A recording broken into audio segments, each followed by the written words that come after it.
الرجیم بسم اللہ الرحمن الرحیم۔ اب دوسرا اعتراض جو پیر سید مزمل عمر شاہ صاحب پر کیا گیا، جب انہوں نے یہ دعویٰ کیا کہ اگر کوئی بندہ یہ ثابت کر دے کہ سیدہ طیبہ طاہرہ حضرت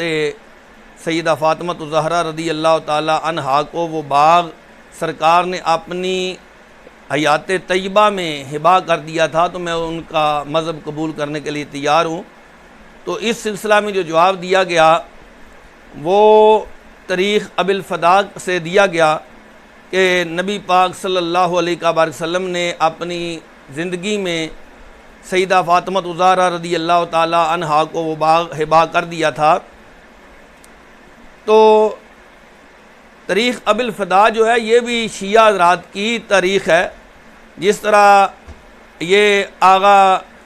بزرگ جو ہیں انہوں نے آغا بزرگ طہرانی انہوں نے اپنی کتاب الذریعہ الی تصانیف الشیعہ اس کی جلد نمبر 3 ہے اور صفحہ نمبر 125 ہے۔ تو تاریخ ابی الفداء کا ذکر کرتے ہوئے 826 نمبر پر انہوں نے لکھا کہ الملک المؤید عماد الدین اسماعیل بن افضل نور الدین علی بن ملک مظفر، یہ جو بندہ ہے یہ 732 ہجری کو فوت ہوا۔ تو اس کی جو تاریخ ہے، تاریخ کی کتاب،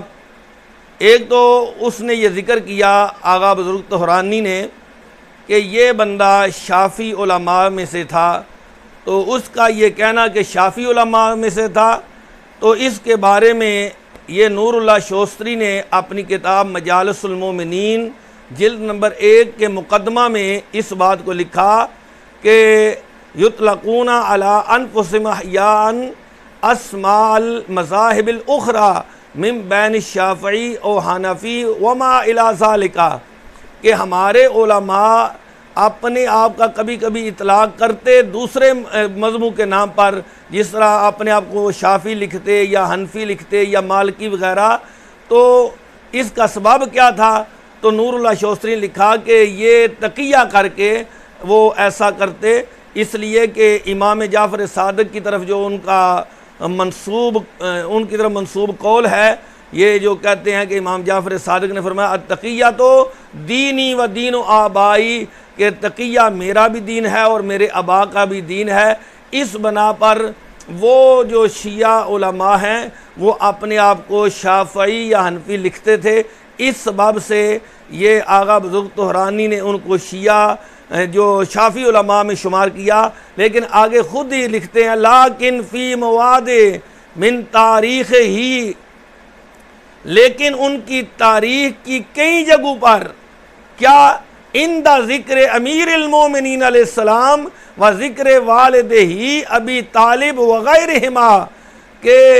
ان کی تاریخ میں کئی جگہ پر جب حضرت علی المرتضیٰ کا ذکر آیا اور ان کے والد ابو طالب کا ذکر آیا یا ان کے سوا ائمہ کا ذکر آیا، تو کیا ہوا؟ یظہر منہ آثار التشیع، تو ان سے شیعہ آثار جو ہیں وہ ظاہر ہو گئے۔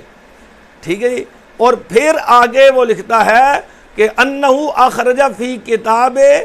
امامت امیر المومنین علیہ السلام عن طریق المؤید ھذا جملۃ وافرۃ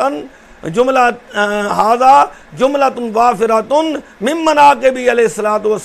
السلام فی غزوات، کہ اس نے یعنی جو تاریخ ابی الفداء کا جو مصنف ہے اسماعیل بن افضل، تو اس نے کئی جگہ پر اپنی کتاب جو اس کی امیر المومنین حضرت علی المرتضیٰ رضی اللہ تعالیٰ عنہ کی امامت کے بارے میں ہے، اس میں بھی ایسے جملے کہے ہیں جو اس کی تاریخ کے مؤید ہیں۔ تو اب پتہ یہ چلا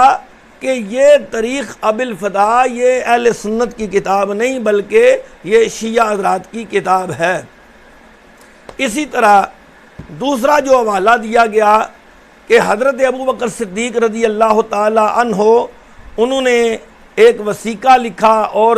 سیدہ فاطمہ الزہرا کو دینا چاہا، جو باغ فتح کا ان کے حوالے کرنا چاہا، تو حضرت سیدنا عمر فاروق رضی اللہ تعالی عنہ نے وہ پھاڑ دیا اور کہا کہ تم جو ہے وہ اپنے ملک کے نظام کیسے چلاؤ گے، فوج کے نظام کیسے چلاؤ گے۔ تو یہ سب جو ہے وہ سیرت حلبیہ میں کہا کہ لکھا گیا ہے۔ سیرت حلبیہ میں صاحب سیرت حلبیہ نور الدین حلبی، انہوں نے وہ بھی شیعہ اعتراضات کے جوابات دے رہے تھے، تو اس دوران انہوں نے کہا کہ یہ صبت ابن جوزی کا یہ بھی قول ہے۔ تو یہ تو ایسے ہی ہے کہ جیسے کوئی یہ بندہ کہے کہ قرآن میں لکھا ہے کہ یہود و نصارہ اللہ کے بیٹے ہیں، کیونکہ قرآن میں قالت الیہود والنصارى نحن ابناء اللہ واحباہ۔ اب کوئی یہودی کہے یا عیسائی کہے کہ دیکھو تمہارے قرآن میں لکھا ہے کہ ہم اللہ کے بیٹے ہیں، تو ہم کہیں گے نہیں، یہ تردید کرنے کے لیے لکھا ہے۔ تو وہاں جو ہیں صاحب سیرت حلبیہ، انہوں نے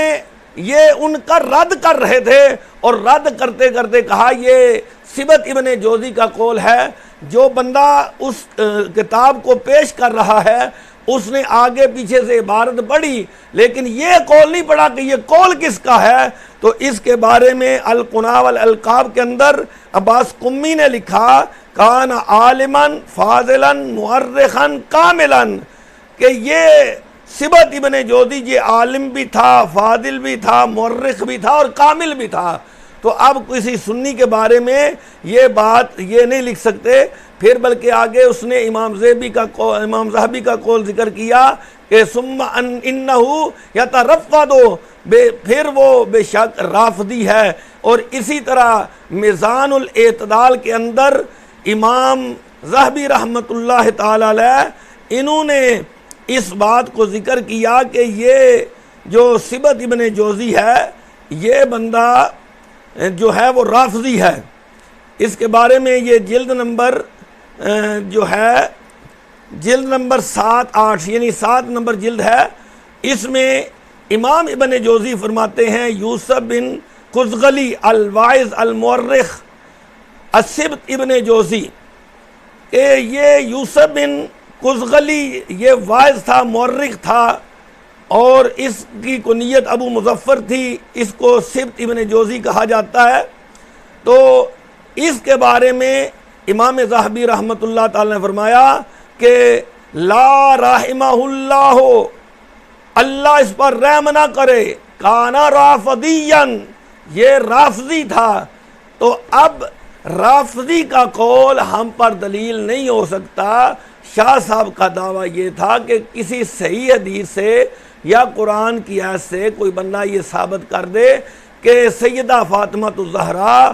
کو نبی پاک صلی اللہ علیہ وسلم نے فدق جو ہے وہ اپنی حیات طیبہ میں عطا کر دیا تھا، تو میں اس کا مذہب قبول کرنے کے لیے تیار ہوں۔ شاہ صاحب کا دعویٰ اپنی جگہ بھی قائم ہے۔ آج تک کسی رافضی کے اندر یہ ہمت نہیں ہو سکی کہ وہ اس دعوے کو توڑے، اور الحمدللہ اہل سنت کا مسلک اتنا قوی مسلک ہے کہ جو قرآن اور حدیث پر جس کی بنیادیں ہیں، اللہ تعالی ہمیں اسی مسلک پر قائم و دائم فرمائے۔ آمین وآخر دعوانا الحمدللہ رب العالمین۔